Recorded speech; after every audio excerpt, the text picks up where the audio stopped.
Olá, tudo bem com vocês?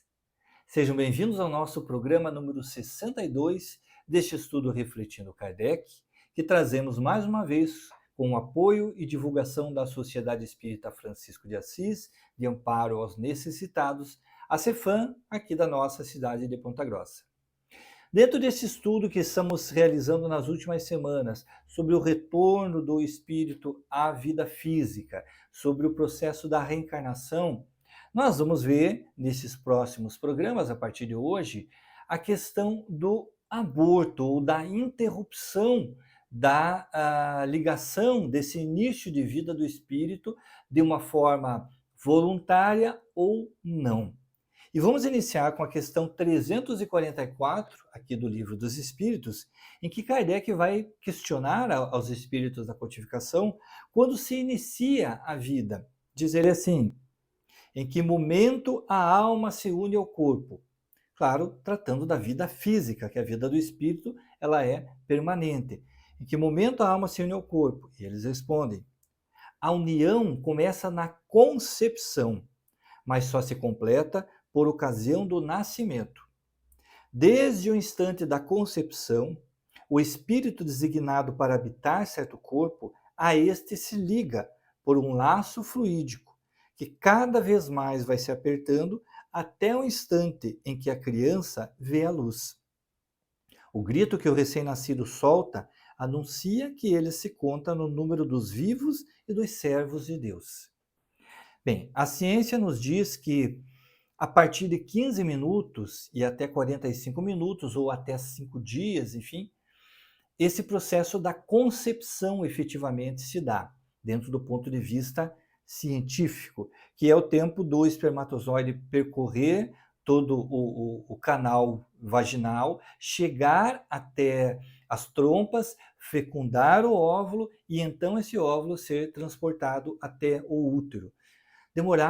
Pode demorar o processo dentro de alguns dias, mas se nós formos considerar que essa concepção, da maneira que os espíritos nos dizem, está ligada à fecundação, que é a efetiva união da célula masculina com a célula feminina, esta união nós podemos compreender com o que os espíritos chamam de concepção. Naquele momento em que houve esta união, foi concebida ali uma nova possibilidade de vida.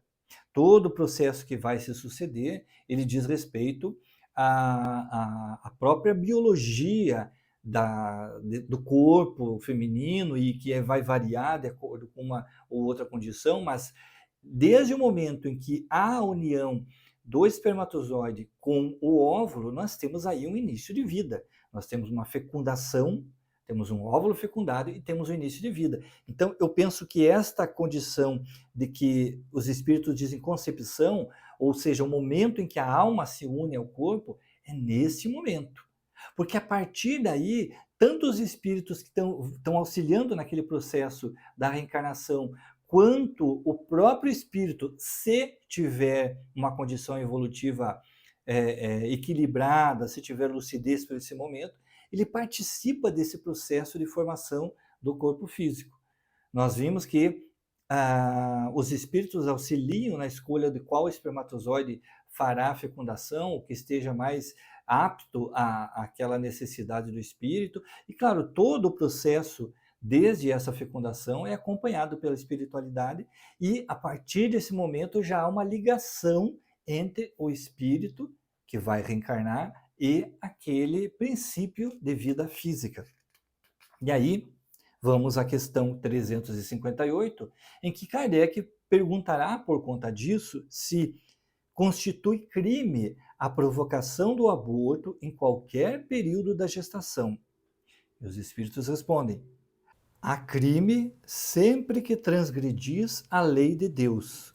Uma mãe, ou quem quer que seja, cometerá crime sempre que tirar a vida a uma criança antes do seu nascimento, pois isso impede uma alma de passar pelas provas a que serviria de instrumento o corpo que se estava formando. Então vamos conjugar essas duas questões. Kardec vai perguntar em que momento a alma se une ao corpo. A partir do momento em que a alma se une ao corpo, nós temos o início de vida física. A união da alma ao corpo, início da vida física. Os espíritos dizem que é no momento da concepção e que, como nós já analisamos, esta concepção pode ser entendida como a fecundação, efetivamente o início desse processo biológico. Será crime cada vez que uma mãe ou quem quer que seja tirar a vida a uma criança.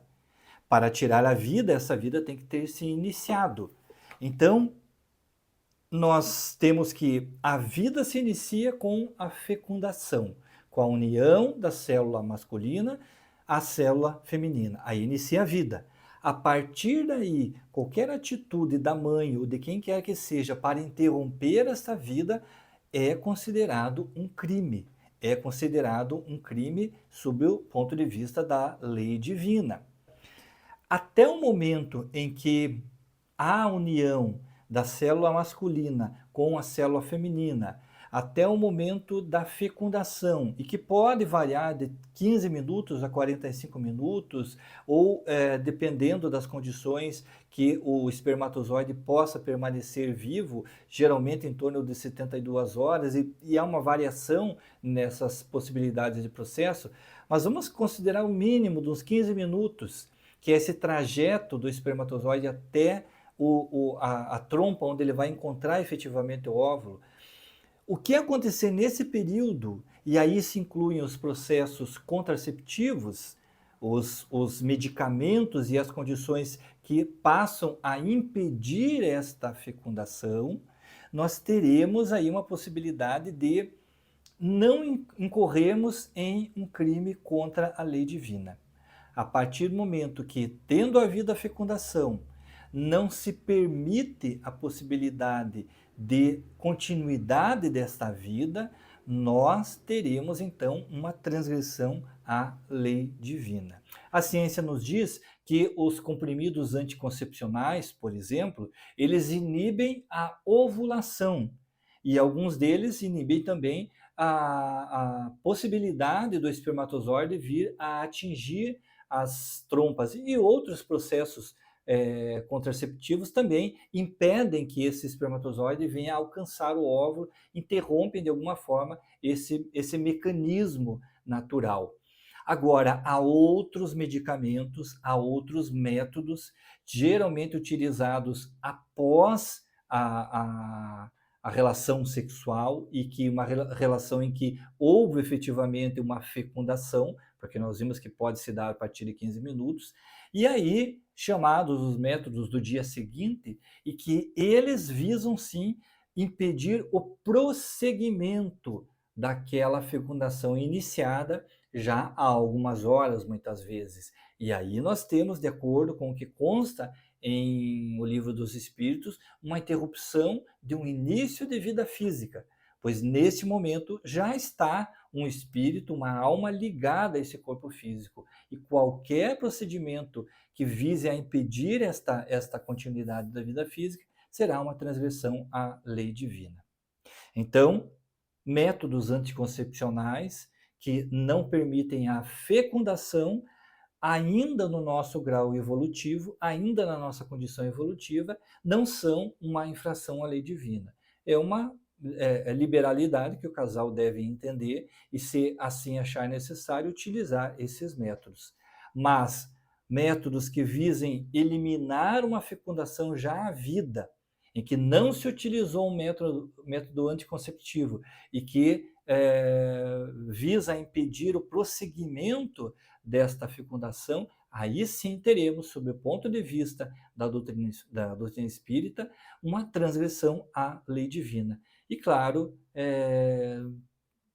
sobre o ponto de vista da lei cristã, de uma forma geral, qualquer interrupção dessa vida acaba por trazer uma consequência àqueles que assim agem.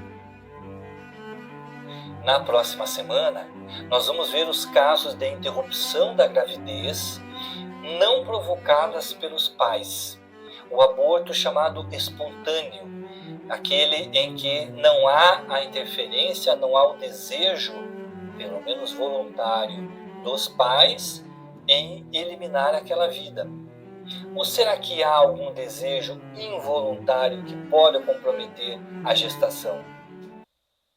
Aguardo vocês na próxima sexta-feira para nós mais uma vez nos reunirmos e continuarmos nosso estudo a respeito da doutrina espírita, a respeito da vida, a respeito dos princípios da lei divina, sempre sob o ponto de vista de Allan Kardec.